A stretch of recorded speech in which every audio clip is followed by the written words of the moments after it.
De novo.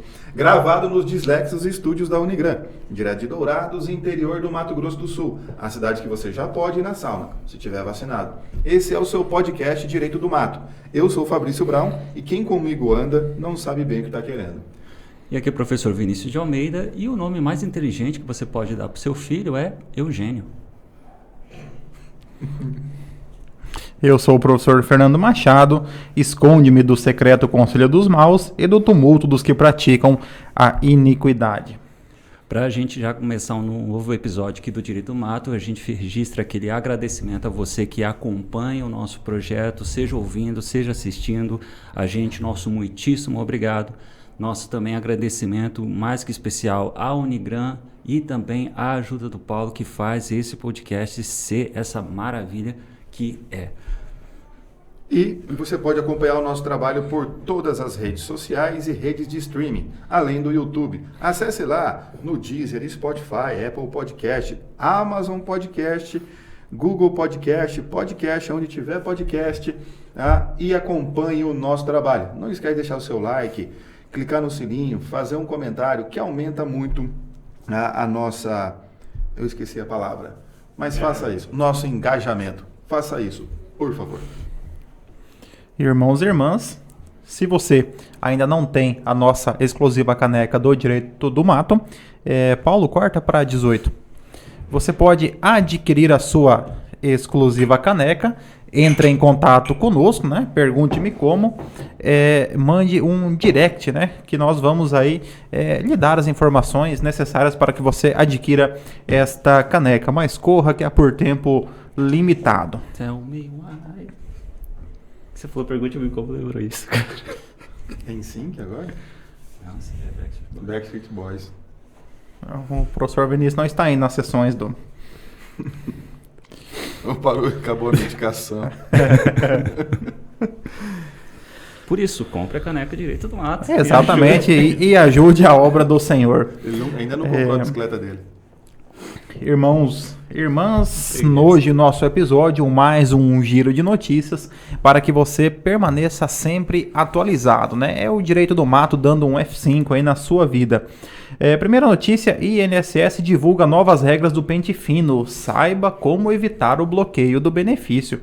O Instituto Nacional do Seguro Social divulgou detalhes de como será feita a revisão nos benefícios por incapacidade. Os segurados que vão passar por esse pente fino nas agências da Previdência Social estão sendo convocados por cartas, com aviso de recebimento digital enviadas para os endereços constantes no cadastro do órgão.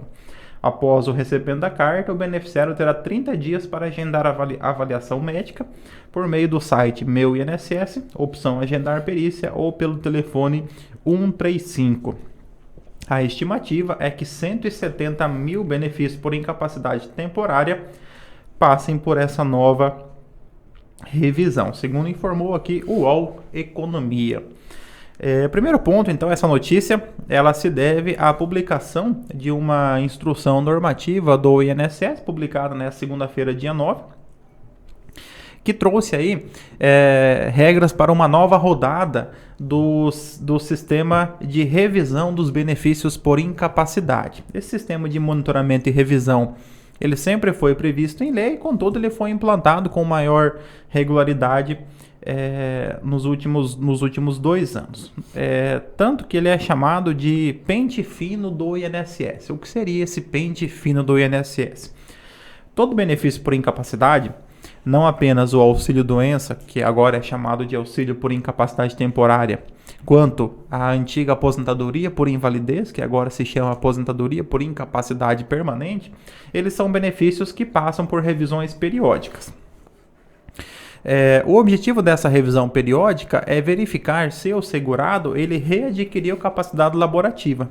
Então, o indivíduo que já está recebendo benefício, seja benefício concedido administrativamente, seja benefício concedido pela via judicial, ele pode ser convocado pela autarquia para fazer uma perícia de revisão. Sendo convocado, então ele deve agendar uma perícia médica, e agora, de acordo com o novo procedimento, o segurado ele é comunicado da necessidade de agendamento. Então o INSS não marca a data, é a pessoa que vai marcar a data para que ela compareça na agência. Um ponto interessante que o INSS estabeleceu é que a pessoa pode marcar a perícia em qualquer agência do INSS. Não precisa ser na chamada agência de concessão. Exemplo, o benefício foi concedido aqui em Dourados, a pessoa está no interior de São Paulo. Então ela pode agendar a perícia no interior de São Paulo em qualquer agência do INSS. Uma vez notificada para comparecimento no INSS, para o agendamento da perícia, a pessoa tem o prazo de 30 dias para fazer o agendamento. Se ela não fizer o agendamento, então o INSS ele poderá suspender o benefício temporariamente por até 60 dias. Se a pessoa, mesmo com a suspensão temporária, não compareceu para realizar a perícia médica, o benefício então poderá ser cessado definitivamente. Eu acho que é a única forma, né, de você incentivar a pessoa a comparecer para fazer essa tal revisão, né? É um incentivo, eu diria. É um incentivo. Na prática, ocorre muitos problemas com relação à notificação do segurado. Uma delas é que muitas vezes o endereço que consta no INSS não é mais o endereço da pessoa. Outra, que aqui não é uma crítica aos Correios, mas nem sempre os Correios têm um zelo muito grande em entregar correspondência, sobretudo quando são provenientes de convênios públicos, né?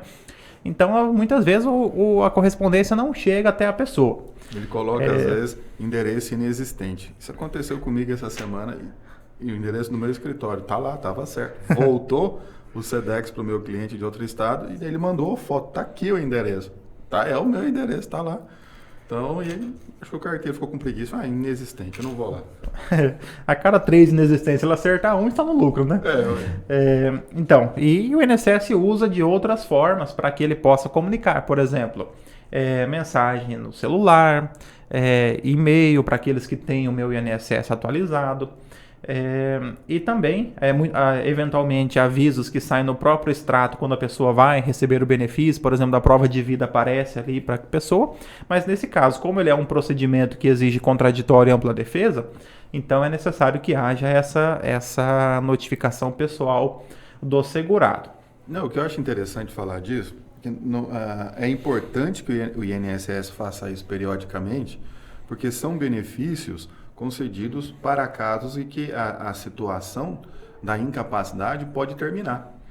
Pode ser uma incapacidade temporária, por isso ela tinha direito a receber o chamado benefício, e essa incapacidade termina, então ela tem a capacidade laborativa restaurada, ela pode voltar para o trabalho normalmente. Então o INSS não precisa custear essa pessoa. Isso tem justamente a finalidade de evitar que o sistema seja fraudado, né, pela não revisão, senão algo que é temporário se torna permanente se a pessoa não volta lá. E afeta também a questão de quem efetivamente poderia estar recebendo, né? Porque isso acaba repercutindo na quantidade de benefícios que acabam sendo concedidos. A Previdência Social é um sistema extremamente importante, mas extremamente custoso também.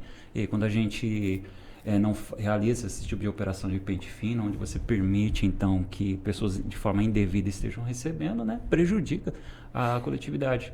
O que eu acho legal, questão de acessibilidade, é a possibilidade agora, então, do interessado previamente marcar a data, né? Não ficar mais aquela coisa de ter que acabar com os compromissos do dia.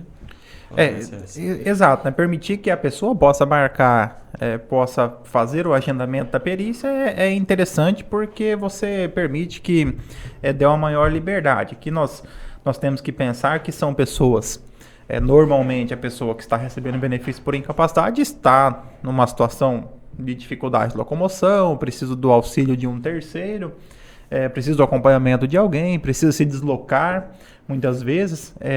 Hoje, inclusive, muitas cidades do interior não realizam mais perícia médica, então a pessoa precisa deslocar até outro município. Então, o fato de permitir que a pessoa possa agendar o benefício agendar a perícia em qualquer agência, facilita aí o acesso da pessoa ao benefício. Então, inicialmente, o benefício ele será suspenso. A suspensão justamente é uma forma pedagógica da pessoa comparecer, porque a pessoa vai receber o benefício no mês seguinte, o benefício consta lá no extrato que foi depositado, contudo ele consta como bloqueado. Então a pessoa necessariamente terá que ir até a agência, comparecendo na agência, ela será então informada da necessidade de agendamento da revisão. Outro ponto interessante é que agora também com o avanço tecnológico, um sistema um pouco mais elaborado, quando a pessoa está pendente de revisão, ela não consegue marcar uma nova perícia. Então, esse é um ponto interessante que o INSS é uma novidade. Então, de certa forma, o INSS ele bloqueia ali o meu INSS da pessoa, que enquanto houver a pendência da revisão, a pessoa não consegue agendar um outro benefício. E essa necessidade dele ir lá prestar a informação, é garantido uma espécie de contraditório em ampla defesa dele contestar esse resultado da perícia? Sim, o INSS ele tem ali o seu processo administrativo que permite que o segurado, caso o benefício tenha sido indeferido, o benefício tenha sido indeferido não porque ela é uma revisão, caso o benefício tenha sido cessado, o segurado poderá interpor o recurso administrativo no prazo de 30 dias. Na esfera administrativa existem duas instâncias recursais. Então, primeiro, uma junta recursal, um recurso ordinário e um recurso extraordinário para uma Câmara de julgamento. Então, mas normalmente é um recurso bastante demorado e com pouca chance de êxito, né? Não, como regra, não se usa muito a via recursal, porque parece até um contrassenso dizer, mas acaba o Poder Judiciário sendo mais rápido do que a junta recursal em muitas situações, né? Então, olha aqui, a então pessoa ela se esforça para demorar. Então, muitas vezes acaba sendo mais célere que a pessoa, diante da primeira negativa, ela já procure ali o poder judiciário. Ainda bem, né? Exatamente. O entendimento, há anos atrás, era que você tinha que esgotar a via administrativa para daí buscar a judicial, né? Aí a pessoa já... Havia ali uma discussão em relação à necessidade de esgotamento da via administrativa ou do prévio requerimento administrativo, né? Aí, por conta do princípio do acesso à justiça, entende-se que exigir o esgotamento da via administrativa, ele acaba ferindo o princípio do acesso à justiça. Ele seria, se a via administrativa fosse célere, justificaria até você esperar. Mas como ela não é, exato. E na preservação do direito, você tem que conceder aposentadoria ou benefício enquanto a pessoa está viva. Se você esperar muito... E também, porque o processo administrativo ele não é dotado de alguns instrumentos processuais, como, por exemplo, a tutela de urgência, que pode ser necessária em algumas situações, né? Então, por conta disso, acaba sendo...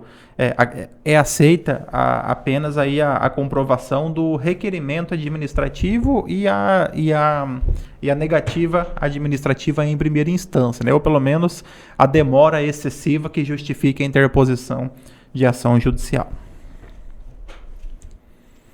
Beleza. É com você, Vinícius. Vamos para a próxima notícia aqui, então. Cidade usa R$1 milhão de fundo da Covid para construir estátua de Lula. Um caso... Não esse Lula que vocês estão pensando. Um caso bizarro de uso indevido de dinheiro do fundo de auxílio que deveria ser empregado no combate à pandemia da Covid-19 aconteceu em uma pequena cidade do Japão nesta semana. Autoridades gastaram 25 milhões de ienes, cerca de R$1 milhão, para construir uma imensa estátua de uma Lula. Segundo informações do Yahoo, a ideia de construir uma estátua de 13 metros de uma Lula tinha o objetivo de atrair mais turistas para a região, que viu o dinheiro e os visitantes desaparecerem por conta das medidas de isolamento criadas após o início da pandemia. Acho que eles não entenderam por que ele reduziu o turismo. Não, isso tá difícil. E promover a culinária local. Isso é importante.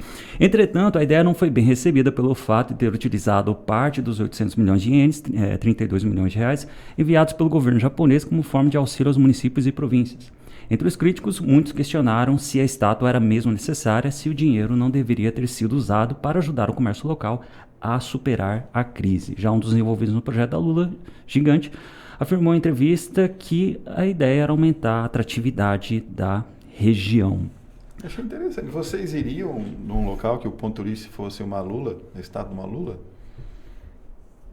O japonês certo vai, a gente não sabe. Olha, né? eu, assim, se eu estivesse lá, talvez eu tiraria um retrato na Lula. A gente já tirou foto no Cristo Redentor de Xambrê, né? Já, Por que já não tiramos fazer? no monumento Azteca ali Da fronteira. da fronteira do MS Paraná. Naquele então, chafariz de Xambrê também tiramos foto. exato, né? Naquela obra da arquitetura contemporânea. Para os ouvintes, poderia explicar o que é.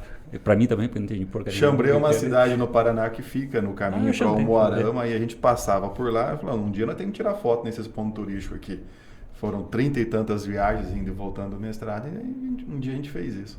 E qual que é a estátua lá? É o Cristo Redentor. Tem um Cristo Redentor ali de uns 4 metros. Ou nem isso.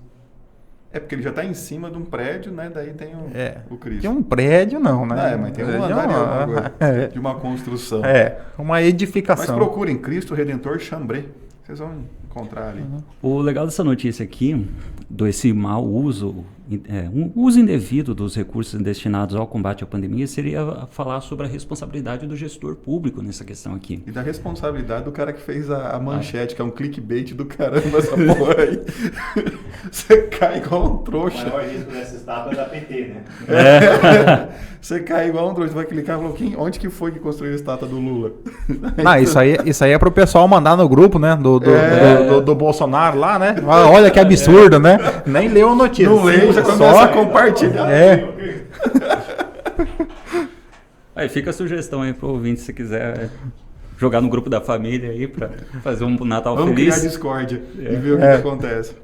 Mas voltando lá sobre a ideia da responsabilidade do gestor público, se a gente trazer essa notícia aqui para a realidade brasileira, é importante a gente saber que a União, os entes maiores, podem transferir recursos públicos para os entes menores.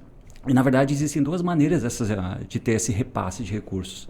Você tem as transferências consideradas obrigatórias, que são aquelas que decorrem da Constituição e da própria lei.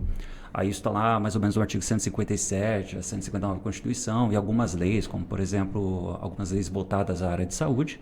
E você também tem aquelas transferências chamadas de voluntárias, que tem previsão no artigo 25 da Lei 101/99, que é a Lei de Responsabilidade Fiscal. Curiosamente, o Brasil, quando ele entrou nesse período de pandemia junto com o mundo, ele não criou uma espécie de obrigatoriedade, por exemplo, da União de fazer repasses exclusivamente ao combate da pandemia. Os repasses destinados à saúde, à Fundeb, essas coisas, continuaram normalmente. Mas daí, vamos imaginar, se a União ela transfere de forma voluntária para um município... Então, vamos imaginar, transfere para Dourados... um dinheiro destinado para a Covid, e o nosso prefeito aqui constrói uma estátua de 13 metros de uma capivara. Né? Porque tem que trazer para o contexto aqui. Sim. Fica mais fácil de visualizar. Não vai adiantar, tem que ser uma capivara. É o caso, né? Para atrair o turista. Aí o que a gente poderia falar em questão de responsabilidade? Em relação ao prefeito, e assim como outros agentes políticos, eles podem ser duplamente responsabilizados. Ele pode, por exemplo, cair na na lei de improbidade administrativa, mas também, inclusive, os prefeitos ele têm um decreto-lei específico para eles em crime de responsabilidade. Olha só que engraçado. O prefeito ele pode, em um mesmo ato, praticar tanto o ato de improbidade administrativa como o ato de crime de responsabilidade. Se não me engano, é o decreto 102. Esse decreto-lei é 102, alguma coisa assim. E desse ato, além da perda do cargo, consequentemente, vai ter a necessidade de devolução dos valores. O município ele pode até ser obrigado a cair numa espécie de SPC Serasa entre os entes federativos. Existe a possibilidade de você tirar o município dessa. É o tal do CADIM? Tem possibilidade de você tirar o município disso, mas aí entra um outro tipo de discussão. E também isso não afasta a fiscalização, na verdade isso nasce da fiscalização, por exemplo, dos tribunais de contas. Que se é, por exemplo, um recurso vindo do governo federal, você tem toda a legitimidade, por exemplo, do TCU fazer essa fiscalização, para dar justamente maior garantia, maior segurança, né, de que realmente a gente vai conseguir achar não só o culpado, o porquê desse negócio, e também buscar a responsabilização. Então, olha só que bacana isso. E protege o dinheiro do contribuinte, do pobre e sofrido contribuinte brasileiro, né? E tal dessa coisa, né? Administrativa. Pobre. Deixa quieto. Nós entendemos. Tá? Bom, mas vamos para a nossa terceira notícia de hoje. E aí eu consegui sair um pouco desse direito público que vocês são tão arraigados. Respeitar a vontade das partes na arbitragem não pode caracterizar cerceamento de defesa.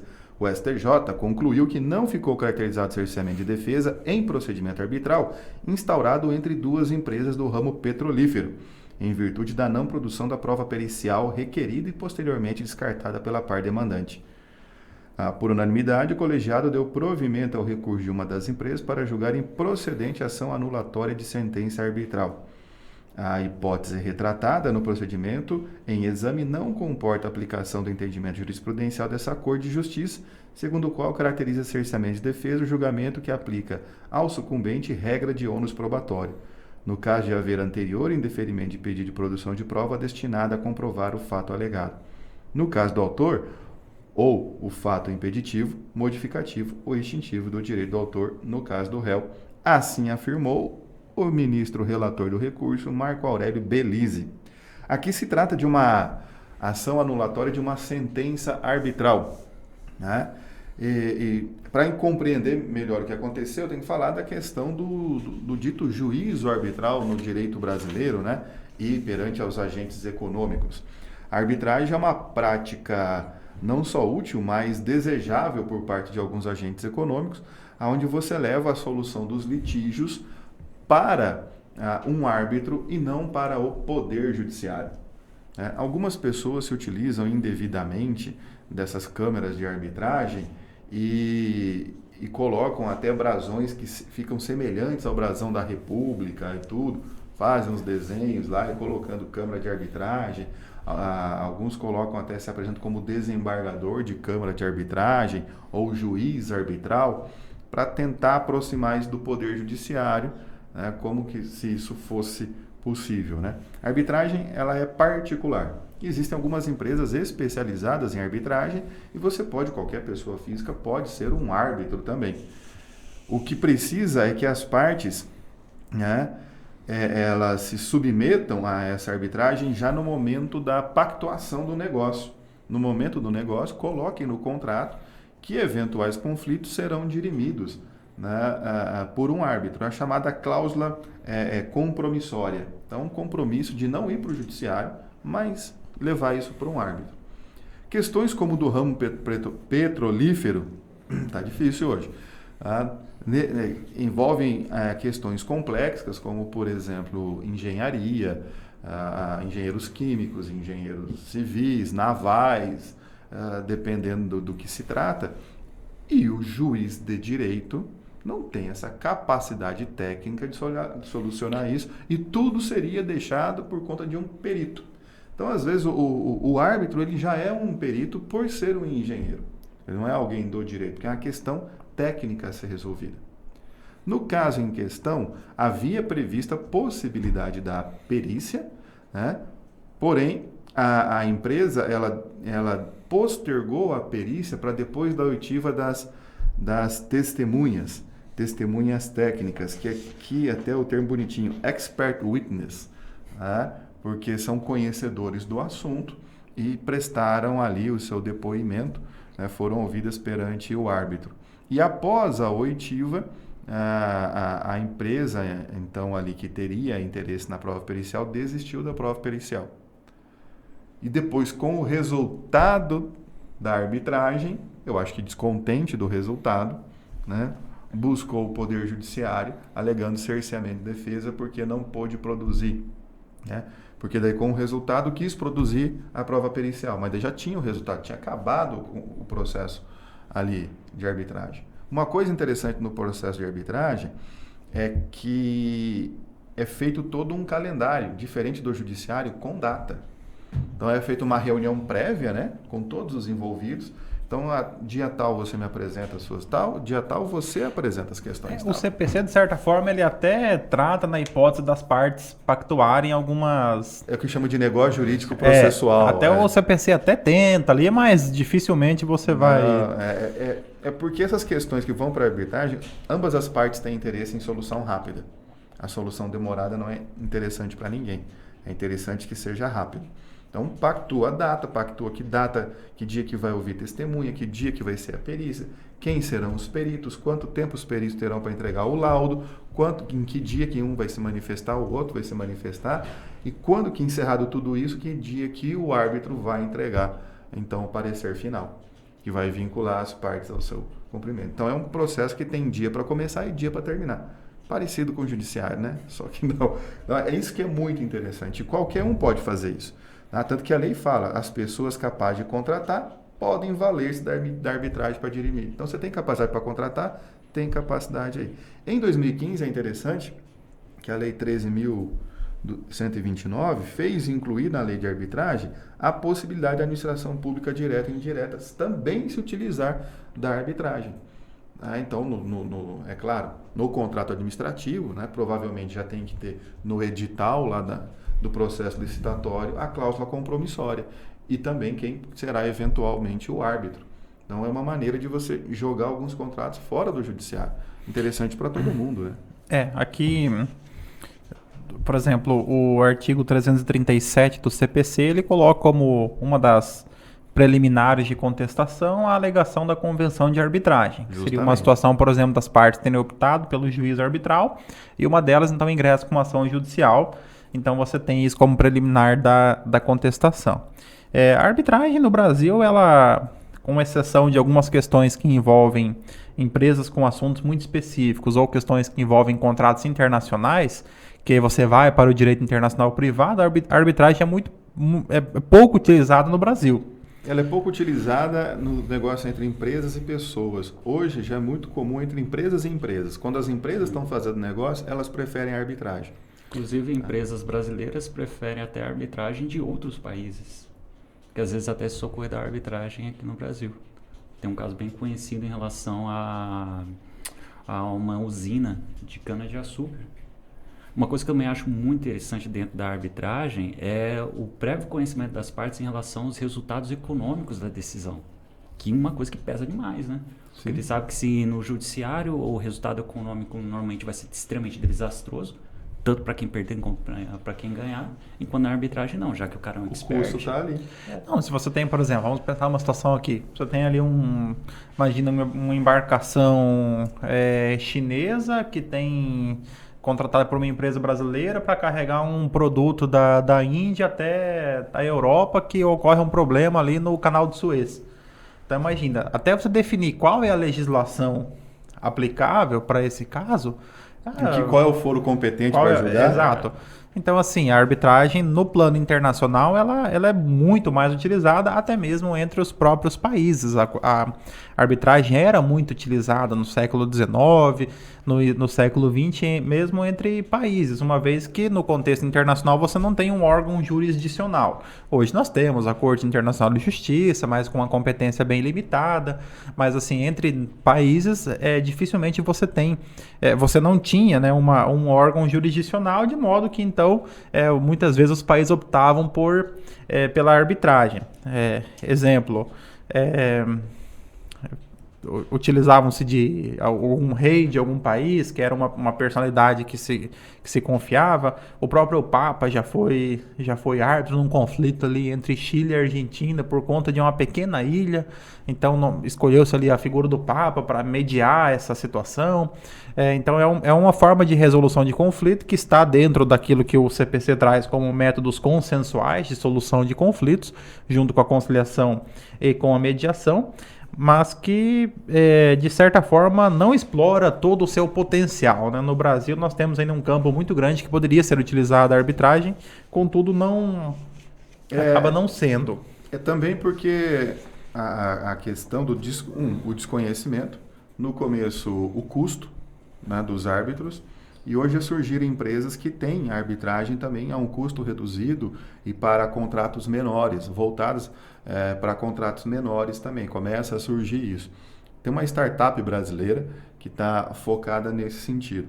Então, começa a surgir soluções. Hoje, contratos de franquia já prevê arbitragem, contratos de fornecimento prevê arbitragem, e vários outros tipos de contratos já estão surgindo já necessariamente com a arbitragem para solucionar. O interessante é que o Poder Judiciário, o STJ, tudo já afirmou o entendimento seguinte: eles não têm arbitragem, é o árbitro que vai decidir, eu não vou interferir no mérito. Eles interferem se houve vício no procedimento, se não foi garantido a defesa, né, e a produção de provas. Então, como é que está na Constituição? É o devido processo legal, a ampla defesa e o contraditório. Então, se não foi obedecido o devido processo legal, due process of law, né, desbloqueou aqui, ou o contraditório ou a ampla defesa, aí eles não vão entrar no mérito, vão anular o procedimento. Então, esse é o entendimento do judiciário. Porque se o judiciário entrasse toda vez no mérito da decisão, a arbitragem seria totalmente inócua, né? Ninguém iria usar. Aí o Poder Judiciário seria uma das fases da arbitragem, né? A instância recursal tem a arbitragem e depois, na sequência, então, a homologação pelo Poder Judiciário, né? Terraria o que eles mesmo estavam pedindo, né? E o que acaba, então, que no âmbito, né, vamos falar assim, do direito empresarial, né, dos contratos mercantis, é bastante utilizada a arbitragem, já começou a ser bastante utilizada. Não é utilizado, né, perante as pessoas naturais, ainda é muito pouco, ou desconhecimento, e falar disso, às vezes, cria uma certa também desconfiança, se isso é algo legal ou não, né? A pessoa fala, mas não é o juiz que decide? Não é o juiz. E também porque no começo, ali no começo da arbitragem, começaram a surgir essas câmeras arbitrais, com os caras colocando o nome de juiz, de desembargador, que cai um pouco em descrédito, né? O pessoal tentando dar golpe, né? Mas é isso aí, a minha contribuição neste momento. Próxima notícia: TRF3 nega indenização a investidor que adquiriu ações da Varig. A sexta turma do TRF3, por unanimidade, negou a ação indenizatória que tinha como objetivo condenar a Comissão de Valores Mobiliários, CVM, por omissão na fiscalização de papéis da companhia aérea Varig S.A. na Bolsa de Valores. Para os magistrados, não houve falhas da autarquia federal, que observou os dispositivos legais e emitiu relatório de notificação aos investidores. O autor da ação, que adquiriu mais de 4,5 milhões em ações da empresa, ingressou com uma ação na Justiça Federal alegando que a CVM foi omissa em fiscalizar o mercado. Um dia após o último investimento feito por ele, a negociação de ações da companhia foi suspensa pelo descumprimento de obrigações pela companhia. 4 milhões de reais? Isso, em ações da Varig. Em sua defesa, a CVM apresentou provas de fiscalização da companhia aérea e juntou extratos de multas aplicadas à empresa de 96 a 2010. Abre aspas, a autarquia observou estritamente os dispositivos legais e normativos aplicáveis, concluiu o relator. Então vamos lá, professor Vinícius, você que está aí chateado com as suas ações da Oi e da Cogna. Tem gente pior que eu. Imagina quem investiu 4,5 milhões na Varig e no dia seguinte a empresa teve suspensas negociações na Bolsa de Valores, né? Esse é o cara que não lê nenhum relatório e investe só por amor, né? Exatamente, né? Todo mundo sabia que estava quebrando aquilo lá.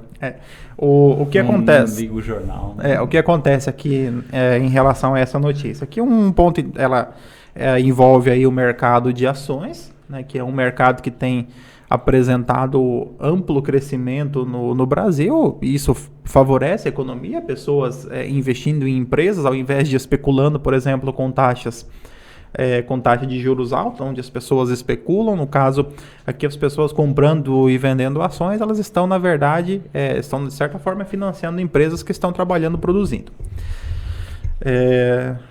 Nesse caso, nós temos aqui no Brasil uma autarquia que ela faz a regulação do mercado, das companhias, do mercado acionário.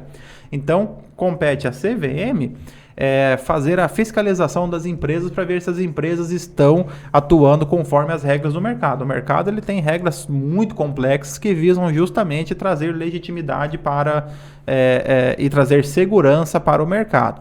Nós temos alguns casos recentes, como por exemplo do grupo do Eike Batista, em que havia ali a empresa abriu as empresas, né, que eram várias empresas do grupo, né? Grupo MMX Tinha o grupo X ou o grupo OX aí. E aí, dentro do grupo tinha um monte. Tinha ali várias empresas, e essa empresa captou milhões, e não sei se chegou a captar bilhões no mercado nacional e no mercado internacional. E aí os investidores investindo, promessas, ganhos exponenciais no começo, e no final ali muitos dos projetos até hoje não. Porto Seco, não sei o que, da mineradora. Eike Petróleo na Amazônia. Eike Batista foi tão bom que ele conseguiu enganar até os chineses, né? E enganar chineses não é fácil, até virou né? uma piadinha, né? Que diz que só tem 2 pessoas que ganharam dinheiro com o PowerPoint. Né? Foi o Bill Gates e o Eike Batista. Ele fazia as apresentações fantásticas lá e pegava milhões. Exato. E isso, de certa forma, prejudica. Por que existe a CVM? Porque posturas como essa de algumas empresas prejudicam a economia de todo o país, porque isso traz uma desconfiança, uma insegurança, fuga de capital. Então, o objetivo da autarquia é fazer a fiscalização. E existem regras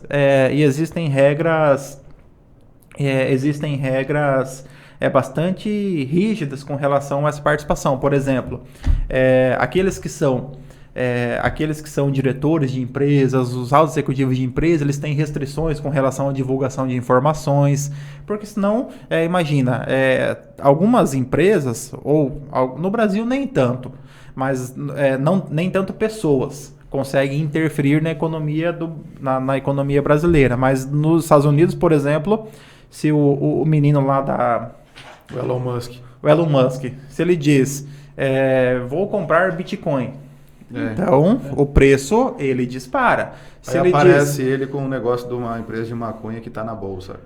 Exato, então assim... Mas é o efeito contrário, ele criticou uma criptomoeda e a criptomoeda... Exato, são questões que justamente a CVM visa que não aconteça. Só que a Bolsa Americana começou a pegar no pé dele agora também, então, porque tanto que ele começou a brincar no Twitter, e a oscilar e começou a prejudicar. Aí o mercado se uniu para... Exato, porque você tem assim, vamos pegar aqui um caso, imagina que a Vale e as empresas são obrigadas, por exemplo, a divulgar balanços. O balanço é público. Ela precisa divulgar os seus balanços. Imagina se a Vale, 3 dias antes do dia da divulgação, vaza informação de que o lucro dela foi extraordinário ou que ela teve um prejuízo espetacular. Então, isso vai interferir no mercado como um todo. Então, o objetivo da CVM é esse. Caso as empresas, o que aconteceu aqui, caso as empresas descumpram suas obrigações, apresentem balanços imprecisos, balanços omissos, com ausência de informações, e o mercado passe a olhar com desconfiança, a CVM ela pode começar a atuar, exigindo algumas informações ou mesmo aplicando multas. Vamos dar um exemplo aqui. A empresa Avan estava estruturando ali o seu IPO na bolsa. Contudo, a empresa foi muito mal vista pelo mercado. Por quê? Porque ela já, de pronto, ela já não atendia algumas exigências da CVM, como, por exemplo, a pluralidade no seu conselho gestor. Basicamente, apenas uma pessoa que detém os rumos da Avan, que é o velho da Avan, que é o chamado velho da Avan. Luciano Hang. É a empresa de um dono só. Exato. Então, uma empresa como essa, para a Bolsa de Valores, ela é totalmente inviável. Para o mercado também. O mercado é muito segurança. Por quê? Porque dependendo do que ele faz, se ele aparece hoje andando de moto sem capacete com o presidente Bolsonaro, então pode ser que as ações da empresa ou subam ou caiam, mas são movimentos artificiais que prejudicam o mercado. Então, a finalidade da CVM é justamente fiscalizar o próprio mercado. É interessante, se você vai assistir um vídeo ali dos analistas, dos agentes, dos corretores, você tem ali, esse vídeo não é uma recomendação de investimento, porque só quem pode recomendar é um analista certificado pela CVM. Então você tem todas essas regras que devem ser observadas. Os gestores de fundo, eles não podem indicar ações que eles tenham comprado em determinado período ou que eles vão comprar em determinado período, justamente para não interferir nos rumos do mercado. É que um gestor de fundo, ele vai lá, ele compra às vezes milhões em ações. E essa compra puxa o preço para cima. ou ele vende milhões em ações. Essa venda joga o preço para baixo. Então, se ele dá alguma pista, ele pode estar influenciando o preço que ele quer pagar. Ele pode dizer, por exemplo, amanhã eu venderei tantos milhões de ações de determinado fundo. As ações do fundo caem, ele vai lá e compra. E compra mais ações. É o que o Elon Musk acabou fazendo. Exato. Quando ele falou que vendeu bitcoins, ele vendeu um tanto e logo que começou a cair, ele foi lá e comprou 4, 5 vezes mais. Ele realmente vendeu, mas ele vendeu pouco e comprou 4, 5 Então, vezes. aqui no caso em tela, o nosso investidor, ele investiu um valor considerável. Aqui eu imagino que tenha sido um valor... o valor 4 milhões e meio já é um valor alto. Mas se ele investiu isso em ações da Varig, a Varig... 2010, 4 milhões e meio. Exato. Nossa. Então, um valor considerável, né? Ele investiu na empresa e a empresa, posteriormente, ela teve a sua comercialização de papéis, a sua venda de papéis suspensa. Como é que a CVM faz o seguinte? Quando qualquer um que tem uma empresa, tem que ser uma sociedade anônima, sociedade por ações, e você quer transformar ela em capital aberto. Uma sociedade anônima, ela é de capital aberto, mas ela não necessariamente está na Bolsa de Valores. Ela pode ou não estar na Bolsa de Valores. E os acionistas podem fazer negócios, ele chama de venda de balcão, mercado de balcão. Vendendo, entre outras pessoas, não tem problema nenhum. Registra no livro de ações que a empresa tem. Quando ela vai oferecer na Bolsa de Valores, na B3, então ela tem uma série de requisitos para cumprir com a CVM e com a própria B3. Não é série de requisitos. Então, a contabilidade dela, que estava fechada para os acionistas, vai ser aberta para todo mundo, porque ela é uma de capital aberto. Então, primeiro ela tem que falar qual que é o plano de expansão, o que ela quer fazer com esse dinheiro que ela pretende arrecadar pela primeira vez e tudo. E juntar, é um baita de um relatório, são muitas páginas, às vezes passa de 1000 páginas, que tem gente que lê tudo isso. Tem gente que se empolga e vai, ainda mais hoje com tanto YouTube, pessoal fazendo trade online ali, que isso deveria ser proibido pela CVM, porque trade dá mais dinheiro você entrar na KTO e jogar na roleta do que você fazer trade desse jeito. E essa é a função da CVM, você impedir essas aventuras. Então, quando a empresa não vai cumprindo com essas regulações, ela está deixando de ter essa... ou seja, das informações serem abertas. Porque então, ela está muito mal das pernas, por exemplo, está querendo esconder. O fato de ser aberta é justamente para o acionista investidor querer ficar ou não e sair. E ela chegou no máximo de proibir a oferta ao público. E aqui nesse caso, então, no momento em que a CVM ela suspendeu a venda de papéis da Varig, não precisamos nem dizer que o preço foi lá embaixo, e ninguém conseguia mais vender. Porque se você tem algo que ninguém vai comprar, certamente que o preço... Ele não tem preço, né? Ele não tem preço, né? E a companhia ela permanece lá, mas ela pode ser vendida, mas assim, você não tem... uma companhia ela pode, por exemplo...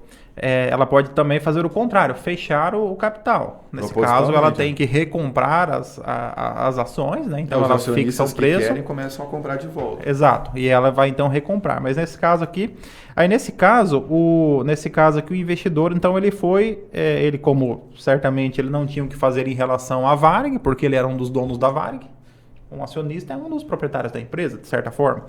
Ele foi até a CVM, disse: CVM, eu quero que você me indenize porque você me causou um prejuízo. E a CVM mostrou para ele, então, que não, que entre 96 e 2010, a CVM reiteradamente fiscalizou a empresa, mostrou que tudo foi feito e que, inclusive, o ato de suspensão é um ato de fiscalização da própria empresa, né? Então, aqui no caso, ele não investiu muito bem, né? Não investiu muito bem. Queria um garantidor. Tomara que não seja todo o capital dele, né? Esperamos que não, né? Esperamos que não, senão nesse momento ele estará, como já está desde 2010, né? Se ele não infartou em 2010, esse cara vai longe. Aqui se não infartou agora, se não infartou antes, infartou agora com a decisão. Certamente ele está, chateado, né? Não, isso aí foi uma última tentativa do indivíduo aí de conseguir tentar pegar uma indenização, não é nem o valor ali, mas não tem.